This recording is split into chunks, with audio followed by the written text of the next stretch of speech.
안녕하세요. 부모교육 전문가 임영주입니다. 오늘도 상담이 진지합니다. 한번 들어보실까요?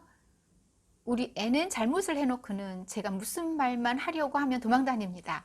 안 잡히려는 아이를 따라가 잡고 다리 사이에 간신히 끼고 화나는 감정을 누르면서 엄마 쳐다보세요 하고 말을 하는데요. 애가 몸부림을 치면서 빠져나가려고 하면 제 몸도 흔들릴 지경입니다. 참았던 화가 치밀어 오르지만 또 참고 엄마 쳐다봐, 눈 봐야지 하면 쳐다보기는커녕 더 몸을 흔들고 빠져나가려고 합니다. 그러면 화가 폭발합니다. 그러다 보니 할 말은커녕 훈육할 기회도 놓쳐버리고요.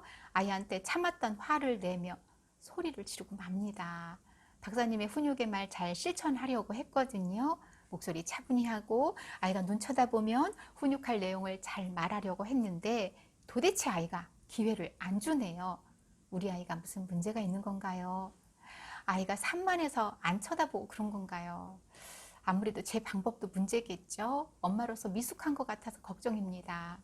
네, 느끼는 바가 많습니다. 일반적으로 훈육할 때는요, 아이 눈 보면서 얘기하라고 합니다. 근데 아이를 탁 잡고요, 훈육하려고 엄마 눈 봐야지, 너 왜 아빠 눈 안 쳐다봐 할 때 똑바로 쳐다보고 이렇게 듣는 아이 있던가요? 아마 없을 겁니다. 대부분 아이들은요, 막 눈을 굴리고요, 몸을 움직이고요, 빠져나가려고 하고요, 거친 아이는 막 머리로 엄마 가슴을 받기도 하는데요. 그러면 부모님 더 화가 나죠? 엄마 눈 쳐다보라고 했을 때, 네, 엄마 하고 눈 쳐다보면, 얘가 이제 들을 자세가 돼 있구나 하고 마음이 조금 풀어져서 혼내는 강도도 약해지는데, 오히려 눈동자 굴리고 빠져나가려고 막 힘을 쓰니까 엄마 아빠 입장에선 화가 더 치밀어 오릅니다. 그러다 보니 목소리도 높아지고요. 엄마는 쳐다보랬지, 왜 자꾸 몸 비틀어? 이럴수록 아이는 겁에 질립니다. 여러분, 혹시 그런 생각 해보셨어요? 지금 혼납니다. 상대가 자신을 쳐다보라고 해요. 근데 그 상대가 나보다 어마어마한 힘을 가진 사람이에요. 두려움은 더 커지겠죠? 그럴 때 본능적으로 피하고 싶어집니다. 감히 눈을 쳐다볼 수가 없는 거죠. 아이는 이 위기 상황에서 벗어나고 싶은 겁니다. 도망치고 싶은 거예요. 근데 엄마 아빠한테 잡혀 있어요. 근데 부모님은 자꾸 눈을 보라고 합니다. 이런 상황을 피하기 위해서 할 수 있는 최대의 행동이 눈동자 굴리는 일, 몸 빼내는 일, 이런 거예요. 아이 본능이죠. 그러면 어떻게 해야 할까요? 아이는 지금 엄마 아빠를 무시하는 것도 아니고요, 더 혼나려고 그러는 것이 아니라는 것을 이해해 주셔야 합니다. 본능적으로 그러는 거예요. 이 상황에서 벗어나고 싶다, 이 본능을 이해해 주십시오. 이 부분에서 이런 궁금증이 생길 수 있습니다. 육아서 보면 아이 눈 쳐다본 다음에 엄마 눈 보라고 하고 아이가 알아듣게 말하라고 하던데, 그 말대로 난 아이한테 눈 보라고 한 건데 뭐가 잘못된 거지? 그런데요, 아이 눈을 바라보라고 말씀드렸던 건 엄마가 아이를 쳐다보고 천천히 또박또박 하실 말씀 하라는 의미지, 아이가 부모님 눈 쳐다보지 않는다고 혼내라는 의미가 아닌 거죠. 어떻게 할까요? 만약 아이에게 엄마 눈 보세요 했을 때 눈 본다면 그 다음 하실 얘기하면 됩니다. 훈육할 내용 이야기하는 거죠. 근데 안 쳐다봐요. 근데 집중시키겠다고 자꾸 엄마 보라고 한다면 정작 훈육에서 하셔야 할 말은 못하고요, 아이가 안 쳐다본다고 혼내는 것만 집중하게 됩니다. 훈육의 본질이 흐려지고요, 공연히 더 혼내는 일만 커지는 거죠. 엄마 화는요, 점점 부풀려집니다. 이제 시작해 볼까요? 아이가 뭔가 잘못된 행동, 실수를 했습니다. 도망가는 아이를 잡았든 아이와 마주 앉았든 엄마 말 잘 들어 라고 시작은 하십시오. 잘 들으라고 할 때 위협적으로 소리치며 말하라는 게 아니고요, 이제부터 할 말이 있다 라는 얘기입니다. 아이가 엄마 눈 안 쳐다봐도 괜찮아요. 하지만 안 쳐다본다고 계속해서 야단칠 필요는 없습니다. 안 쳐다보면 어떡하냐고요? 네, 봤다 치고 이야기를 하는 겁니다. 다른 데 쳐다봐요. 그러면 귀에 잘 들리도록 또박또박 천천히.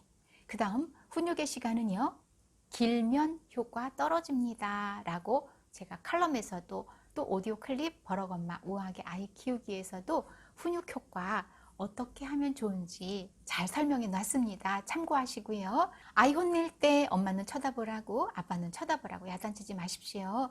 아이는 엄마 아빠 앞에 앉아서 훈육 상황이 된 것만으로도 충분히 긴장되고요, 겁에 질려 있을 수 있습니다. 뭘 잘못했는지 알아요. 다만 감정 조절이 잘 안 돼서 자꾸 실수하는 겁니다. 엄마 약 올리려고 그러는 것도 아니고요, 무시해서 그러는 것 아니라는 것 우리 부모님들 알고 계실 텐데, 그런 상황이 되면 왜 부모님도 그렇게 화가 나고 감정 조절이 안 되는지요. 정리해 보겠습니다. 아이가 실수했습니다. 마주 앉았습니다. 부모님은 잘 들으라고 말씀하십니다. 이때 목소리 크기 중요하겠죠? 네, 평소보다 목소리를 조금만 작게 하십시오. 작은 목소리가 오히려 집중하게 합니다. 목소리 높이 약간 낮추세요. 고음보다 약간의 중저음이 훨씬 더 전달이 잘 됩니다. 세 번째, 말 속도 중요합니다. 사람은 할 말 있는데다 화나면 목소리가 빨라집니다. 겁에 질린 사람은 제대로 듣지 못해요. 평소 목소리보다 조금만 속도를 늦추어서 약간 천천히 얘기해 주십시오. 이런 방법으로 훈육하셨나요? 자, 이제 아이에게 물어보세요. 지금 아빠가 너에게 한 얘기 무슨 얘기였는지 말해줄래? 만약 아이가 더듬더듬 거실에서 뛰지 말고 걸어다니라고 했어요 라고 한다면, 네, 이렇게 마무리하세요. 그래, 아빠가 얘기한 걸 잘 알아들었구나. 이제 앞으로 잘 행동할 거라고 아빠는 믿어. 네, 이 내용은요, 바로 아이가 잘 전달받았다는 것을 확인하는 것과 동시에 아빠 말대로 해, 이게 아니라 아이 스스로가 말한 내용인 만큼 네가 말한 대로 잘 해낼 거라고 믿는다 라는 부모님의 믿음도 동시에 전달하는 겁니다. 또 아이에게 자율권을 준 거죠. 어떠셨나요? 네, 아이에게 훈육할 내용은 거실에서 뛰지 말고 걸어라 인데, 훈육하려다가 정작 눈 쳐다보라고 야단치다 끝내는 경우가 많다라는 부모님들의 이야기도 많이 들어서요, 오늘 훈육할 때 아이에게 눈보라고 야단치지 마세요 라는 주제로 여러분하고 함께 했습니다. 아이 키우다 보면, 또 사실 지나고 보면요, 아무것도 아니지만 그 당시엔 화가 머리 끝까지 날 때가 있습니다. 그러다 보면 아이와 괜한 걸로 실랑이 하다가 부모님이나 아이나 같은 수준이 될 때도 있어요. 그러다 지치고요, 결국 후회하는 것은 부모님의 몫이라는 경험 많이 하셨을 겁니다. 저도 아이 키우면서 그런 고민과 후회 많이 했고요. 오늘 저와 함께한 내용 잘 실천하셨으면 좋겠습니다. 훈육할 때 아이에게 눈 봐라 라고 하며 강요하지 말고요, 할 말을 잘 전하시는 부모님이 되셨으면 합니다. 훗날 아이가 성장해서도 당당한 부모님이 되는 방법이기도 합니다. 지금까지 임영주였습니다. 감사합니다.